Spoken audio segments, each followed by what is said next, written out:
दोस्तों मैं आपको बता दूं इस समय की सबसे बड़ी खबर कि अमेरिकन फोर्सेस इस समय ये सोच में पड़ी हुई है कि कहीं ऐसा ना हो कि उनके इतने ज्यादा भारी भरकम टेक्नोलॉजी वाले इतने महंगे फाइटर जेट यानी F-35 केवल ट्रेनर विमान बनकर रह जाए। जी हाँ, ये वास्तविकता मैं आपको बता रहा हूँ क्योंकि F-35 को लेकर कई सारे खुलासे होते जा रहे हैं। लगातार हम लोग लगातार नोटिस कर रहे हैं कि जो भी देश इसकी उपयोग करता है, जिन्होंने भारी भरकम पैसा देकर अमेरिका से अपने देश की रक्षा करने के लिए F-35 खरीदे हैं, फिर उसका कोई सा भी वेरिएंट हो, वो लोग खासे परेशान हैं और कई सारे देश अलग अलग प्रॉब्लम्स इसमें जो आ रही है उनके बारे में चर्चाएं कर रहे हैं और ये सिलसिला लगातार चलते आ रहा है। एक के बाद एक यूजर देश इसके बारे में शिकायतें दर्ज कर रहे हैं। अब इसी तरह की कुछ शिकायतें दर्ज की गई है साउथ कोरिया की तरफ से, और साउथ कोरिया की तरफ से इनको लेकर जो विश्लेषण किया गया है, इसमें ऑस्ट्रेलिया के बारे में भी जिक्र किया गया है और ऑस्ट्रेलिया किन किन समस्याओं से जूझ रहा है, ये सारा कुछ भी उन्होंने अपने विश्लेषण में रखा है। और इन सब चीजों को आज मैं आपको इस वीडियो में बताने वाला हूं क्योंकि इसी सब विश्लेषण वगैरह के बाद और जो सारे यूजर्स की तरफ से एक के बाद एक कंप्लेंट्स आ रही है, इन्हीं को देखने के बाद अमेरिकन फोर्सेस को ये लगने लगा है कि कहीं उनके विमान अब केवल ट्रेनर विमान बनकर ना रह जाए, क्योंकि आफ्टर ऑल उन्होंने बहुत सारा पैसा खर्च किया है, बिलियंस ऑफ डॉलर्स, और बहुत बड़े नंबर में इन्हें एक्वायर किया है। चलिए आइए देखते हैं कि किन किन तरह की समस्याएं इसमें आ रही है। आप पूरा वीडियो एंड तक देखते रहिएगा और चैनल को सब्सक्राइब जरूर कर दीजिएगा। तो दोस्तों, साउथ कोरिया की संसद में हंगामा मच गया F-35 को लेकर। हम सभी जानते हैं कि साउथ कोरिया ने F-35 ले रखे हैं। F-35 का ए वेरिएंट जो कि बताया जाता है कि नॉर्थ कोरिया को ध्यान में रखकर उन्होंने खरीदे हैं अपने देश की सुरक्षा के लिए, लेकिन इनकी क्वालिटी को लेकर, इनमें आने वाली समस्याओं को लेकर वहां की संसद में जोरदार हंगामा हुआ। और अब शायद आप यहाँ पर ये सोच रहे होंगे कि अगर संसद में हंगामा हुआ है तो वो भारत के रफाल की तरह ही हुआ होगा, विपक्ष ने उठाया होगा। तो नहीं, जो वहाँ की रूलिंग पार्टी है उसी के एक मेंबर द्वारा ये सारी प्रॉब्लम्स को बताया गया, जिसके बाद साउथ कोरिया की संसद में काफी चर्चाएं की गई इसको लेकर और ये किस तरह से फेल हो रहे हैं, ये सारी कुछ चीजें बताई गई हैं। साउथ कोरिया की जो रूलिंग पार्टी है, पीपल्स पावर पार्टी, इसके एक मेंबर हैं रेप्सिन वोनसिक। जी, इनका नाम थोड़ा सा अजीब है। इन्होंने F-35 को लेकर कई अलग अलग चीजों के बारे में जिक्र किया।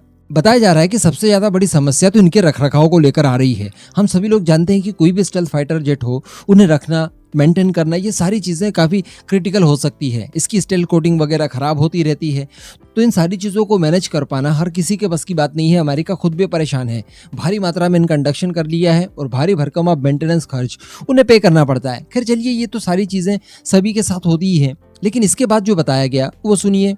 आगे इसमें बताया गया है कि ये जो लास्ट जून समाप्त हुआ, इससे ठीक 18 महीने पहले तक 234 बार जब इन्हें ऑपरेशनल किया गया, तो उससे पहले इनको खासा मेंटेन करना पड़ा, इनके लिए मेंटेनेंस की व्यवस्था करनी पड़ी, तब जाकर ये ऑपरेशनल हो पाए। उन्होंने कहा कि किसी भी मिशन को अगर आयोजित किया गया है तो इसी समय सीमा के दौरान, जिस समय सीमा में मिशन को कंप्लीट करना है, इस दौरान 172 बार इन फाइटर जेट को मैदान में उतारना पड़ा, यानी इमरजेंसी लैंडिंग वगैरह 172 बार।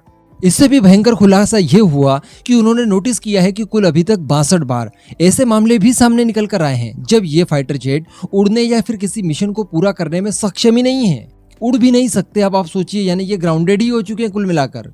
तो ये कितनी बड़ी प्रॉब्लम हो सकती है साउथ कोरिया के लिए या फिर अमेरिका के लिए जो इसका मैन्युफैक्चरर है।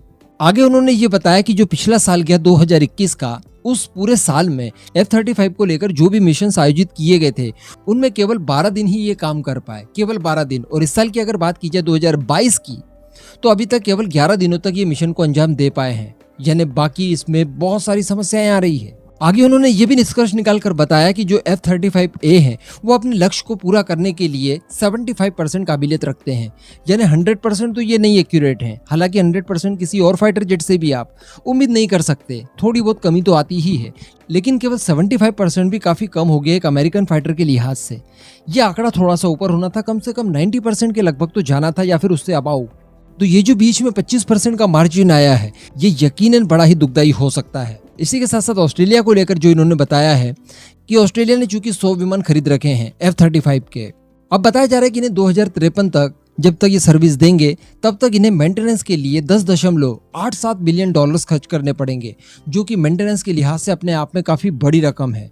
इसी के साथ साथ उन्होंने बताया कि फरवरी 2022 में अधिकांश रिकॉर्ड से ये पता चला है कि ऑस्ट्रेलिया के F-35A विमान पहले की तुलना में काफी कम हवा में दिखाई दिए। और इन्हीं सब प्रॉब्लम्स को लेकर ऑस्ट्रेलिया के अंदर भी F-35A को लेकर बहस बहुत ज्यादा तेज हो चुकी है। तो अब आप बताइए कि F-35 किस लेवल का फाइटर जेट होगा।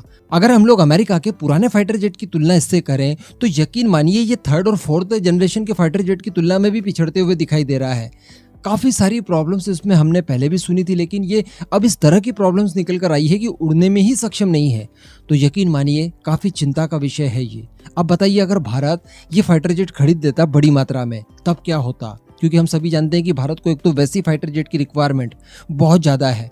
हम लोग हमारी रिक्वायरमेंट को फुलफिल करने के लिए हमारे स्वदेशी प्रोजेक्ट की तरफ धीरे धीरे आगे बढ़ रहे हैं। विदेशी फाइटर जेट एकदम से खरीद लेने के लिए हमारे पास ज़्यादा बजट है नहीं, और एक बार जो फाइटर जेट खरीद लिए उसके बाद उनके जगह कोई दूसरे और फाइटर जेट खरीद लें प्रॉब्लम आने पर, ये भी बजट हमारे पास नहीं है। तो हम लोग अगर रफाल के बजाय F-35 खरीद लिए होते, क्योंकि अमेरिका की तरफ से काफी समय से डोनाल्ड ट्रंप के कार्यकाल के दौरान से लेकर अभी तक F-35 खरीदने के लिए इनडायरेक्ट वे में काफी कुछ दबाव डाला गया है। अगर भारत इन्हें खरीद लेता तो खासी दिक्कतों का सामना हमें करना पड़ता थैंक्स टू S-400, क्योंकि S-400 वो चीज थी जिसको खरीद लेने के बाद अमेरिका के F-35 भारत आए, इसके द्वार फाइनली बंद हो गए। अब हम लोग अमेरिका को मना करने के लिए कम से कम S-400 का बहाना तो मार सकते हैं। खैर जो कुछ खबर आई थी वो मैंने आपको बता दिया। इस पूरे मुद्दे पर आपका जो भी मानना हो नीचे कमेंट करके जरूर बताइएगा।